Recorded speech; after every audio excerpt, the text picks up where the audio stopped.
After those fabulous sprints, we go to the full oval. 4 laps to be exact, men's 800 meters. And let's start with Bryce Hoppel of the United States. That's right, Paul. He's now 26, and he said he wants to see the U.S. men back on the podium, and he wants to lead that charge. Well, he made the World Championship team last year, but fell short of the podium, finishing 7th. He's made some changes this season. He's now training at altitude, and he's hoping with his experience and the new training environment that it'll give him an edge to challenge for the podium in Paris. Here's the youngest in the field, Noah Kibet of Kenya. He was the silver medalist at the last World Championships in Belgrade, Serbia. And he was a great junior star. He's already run 1:44.88 indoors, dating back to 2021. He'll be in 5. Hoppel outside of him with Jones, the pace setter, in 6.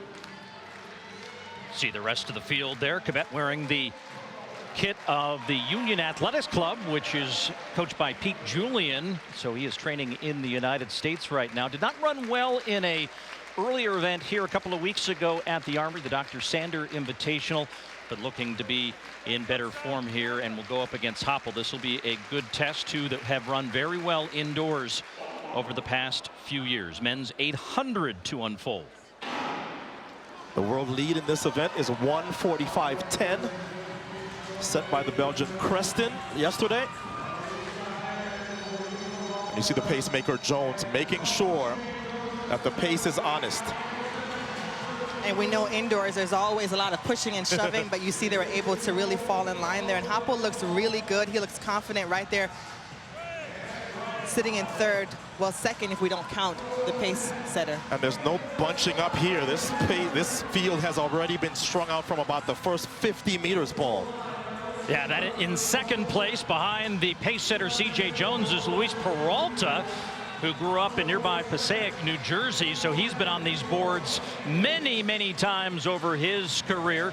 Jones just kind of looking around, keeping that pace honest. 50.5 seconds was the asked pace for the halfway mark, and he hits that almost perfectly, 50.6. And I was talking to some of the athletes in the back while they were warming up, and they say they love the indoor 800 because you only go around the track for 200 meters. So mentally, you feel like you're not running as long.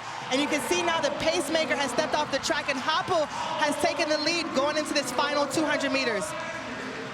As Hoppel will reach the bell lap, Kibet going to try to test him on the outside shoulder, and now it's all about angles. Steps a little bit in front of Hoppel. He kind of had to step up a little bit on his stride, and now Kibet trying to open it up on the backstretch. Yeah, he broke Hoppel's stride on the turn, but Hoppel, we know, is a good finisher. The question is, does he have one more push left to get past Kibet?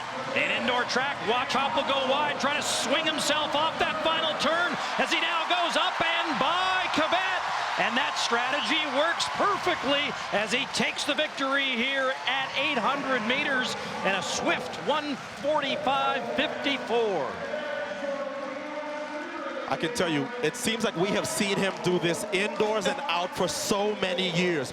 You better have your kick ready, because if Hoppel is within striking distance, he is going to challenge you. So Kibet, I thought, went a little early. Went too early. He went a little early. And Hoppel was like, nope, you went way too soon. It takes a lot of focus to be able to do this, especially when you're going to pass somebody on the turn. And so Hoppel went wide while he was still on the turn, but had enough. Like you said, he's done it so many times. He has the experience of winning just that way, you know, on this track so many times before that he was able to pull it off again. Great win for him. Not a bad time either, Paul. 1:45.5, just about 0.4 of a second off of the world lead. He was unbeatable in college at the University of Kansas, and now a main